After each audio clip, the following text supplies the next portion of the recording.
Assalamualaikum warahmatullahi wabarakatuh. Kembali lagi bersama saya di kanal YouTube Lombok Organik. Beberapa waktu yang lalu di kolom komentar ada yang merekomendasikan saya untuk membahas tentang cara perawatan cacing.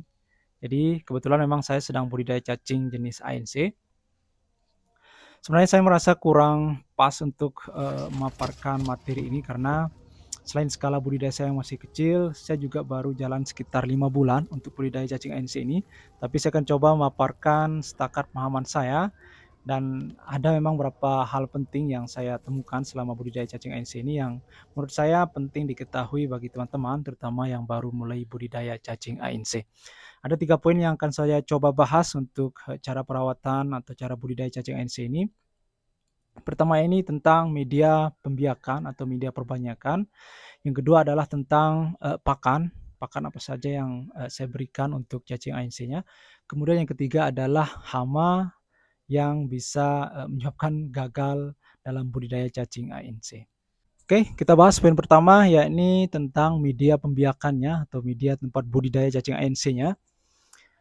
Yang perlu diperhatikan untuk media budidaya cacing ANC ini adalah porositas dari media pembiakannya. Jadi sebisa mungkin kita harus membuat media yang porositasnya tinggi atau dengan kata lain dia gembur, sirkulasi udara pada media tersebut bagus sehingga pertumbuhan cacingnya akan maksimal. Jadi apa saja yang kita tambahkan pada medianya agar mendapatkan porositas yang bagus? Pertama, Anda bisa menggunakan serbuk kayu. Teman-teman budidaya mungkin banyak menggunakan ini serbuk kayu. Kemudian jika Anda memiliki bekas log jamur, ini juga sangat bagus. Selain menjaga porositas media pembiakannya, dia juga bisa menjadi pakan bagi cacingnya. Yang ketiga yang saya tambahkan biasanya adalah arang. Kenapa arang? Selain untuk meningkatkan porositas media pembiakan cacingnya, arang juga ternyata memiliki fungsi untuk menyerap racun pada media, baik itu media tanam atau media tempat pembiakan cacingnya, sehingga jika ada kontaminasi racun pada media pembiakan cacing akan diserap oleh arang dan cacingnya bisa tumbuh sehat dan maksimal. Poin kedua adalah tentang pemberian pakan untuk cacing ANC atau cacing jenis yang lainnya. Pengalaman saya di sini, saya lebih merekomendasikan pemberian pakan dari kotoran hewan, baik itu dari kotoran kambing, kotoran sapi, atau seperti saya di sini saya memberikan kotoran kelinci berupa sisa rumput dan kotoran kelincinya. Di sini saya memang budidaya kelinci juga. Biasanya kotorannya nanti bercampur dengan urin, akan tapi saya saring terlebih dahulu, baru nanti ampasnya berupa rumput dan kotoran kelincinya saya berikan untuk pakan cacing ANC-nya.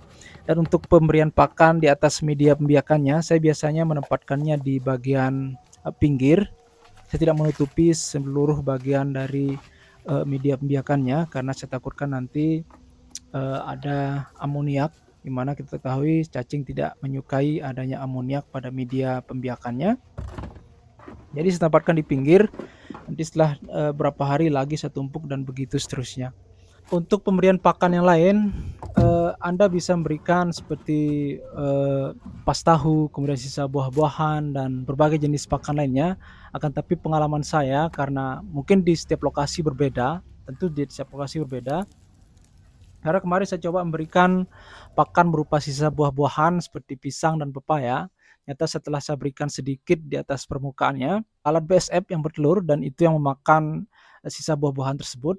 Dan ketika dia sudah menetas, biasanya media di sekitar tetasan telur alat BSF-nya akan menjadi panas. Dan ini tentu sangat mengganggu pertumbuhan dari cacingnya. Memang untuk buah pisang, saya juga merekomendasikan buah pisang. Biasanya saya belah menjadi dua, kemudian saya benamkan di medianya. Sengaja saya benamkan agar nanti telur dari kalau ada lalat BSF yang bertelur, dia tidak langsung makan dari pisang tersebut. Yang kedua, jika saya memberikan, saya pernah juga memberikan ampas tahu.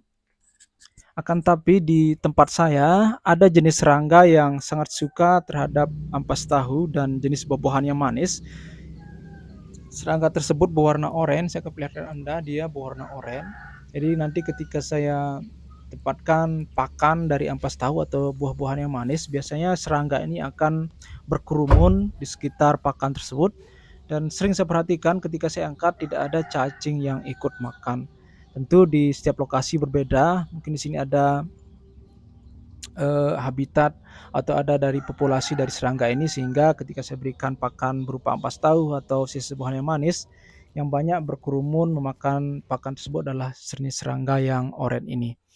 Jadi kalau saya pribadi masih merekomendasikan jenis pakan berupa kotoran, hewan.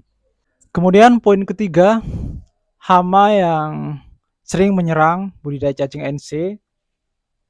Menurut pengalaman saya ada beberapa jenis hama memang yang, sering saya temui yang mengganggu pertumbuhan dari cacingnya. Pertama adalah, eee, tikus curut. Jadi kalau saya budidaya di ember, saya memang budidaya di ember seperti ini aman dari tikus curut, tapi kalau saya tempatkan pada media bak seperti ini, biasanya tikus curut masih bisa masuk dan biasanya pagi-pagi saya lihat dia sudah, eee, berburu atau mengkeruk media tempat saya budidaya cacing dan memakan, cacing ANC-nya. Jadi itu yang perlu Anda hindari, tikus curut. Kemudian mungkin ada jenis katak juga, katak katak yang makan cacing. Bagi Anda yang lokasinya ada banyak katak, mungkin Anda perlu memperhatikan, dari bagaimana cara menanggulangi hama katak tersebut. Kemudian selanjutnya ada beberapa jenis serangga mungkin yang, sering saya temui juga pada media pembiakan cacingnya, ini berupa kecoak tanah, kecoak yang tidak memiliki sayap, tapi dia hidup di tanah. Memang saya kurang yakin apakah kecoak tanah ini memakan cacing, tetapi ini perlu kita waspadai karena bisa saja kecoak ini juga memakan cacing budidaya kita. Oke, itu dia 3 hal penting yang mungkin, perlu diperhatikan saat budidaya cacing ANC. Semoga, ini bermanfaat bagi teman-teman. Sekian, wassalamualaikum warahmatullahi wabarakatuh.